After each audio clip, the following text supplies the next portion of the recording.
അങ്ങനെ കാര്യങ്ങളും വിവരങ്ങളൊക്കെ അറിഞ്ഞു കാണുമല്ലോ. ഇനി എന്തറിയാനാ ശ്രമം? യൂട്യൂബർ സഞ്ജു ടെക്കിയുടെ ലൈസൻസ് ആജീവനാന്തം റദ്ദ് ചെയ്തു. ഒരു കുഴപ്പമില്ല, സന്തോഷമുള്ളൂ മക്കളെ, സന്തോഷായി. ഇനി വിഷമിച്ചിട്ട് കാര്യമില്ല, വരാനുള്ളത് വഴി തങ്ങില്ല. ഇതങ്ങനെയല്ലല്ലോ, വരാതെ പോയതിനെ ഫ്ലിപ്കാർട്ടിലൂടെ ഓർഡർ ചെയ്ത് വരുത്തിയതല്ലേ. ഇതിലും വലുതെന്തോ വരായിരുന്നത്. ഇതിലും വലുതല്ല വരാനുള്ളത്, സുനാമിയാ. ഒരാവേശത്തിലെടുത്ത് ചാടി വേണ്ടായിരുന്നു അല്ലേ? വിട്ടവളി ആന പിടിച്ചാ കിട്ടൂ. എല്ലാരും കൈവച്ചല്ലോ, ഇനി ആർക്കും പരാതിയില്ലല്ലോ. മല്ലയാ, ഞാൻ പോകണേ.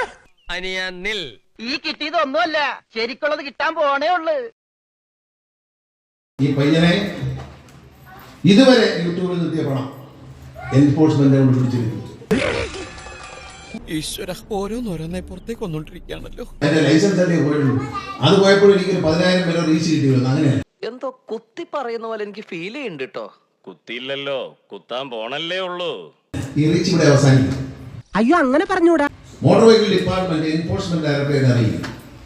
Prevention of money laundering act, കള്ളപ്പണം വെളുപ്പിക്കുന്ന ആക്ട് പ്രകാരം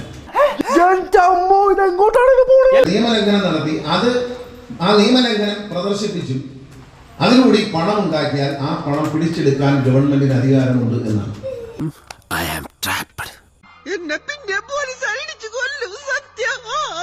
അപ്പൊ യൂട്യൂബിനോട് പറയുകയാണ് ബാൻ ചെയ്യാൻ പറയും. മാത്രമല്ല യൂട്യൂബിൽ നിന്ന് എത്ര രൂപ കൊടുത്തു എന്ന് കണക്കാക്കും. ആ പണം ഇയാളുടെ അക്കൗണ്ടിൽ നിന്നോ അല്ലെങ്കിൽ വസ്തുവകളിൽ നിന്നോ സ്ഥാപന ജംഗമങ്ങളിൽ നിന്നോ ജപ്തി ചെയ്തു പെട്ടിരിക്കുകയാണ് നമ്മൾ ശരിക്കും.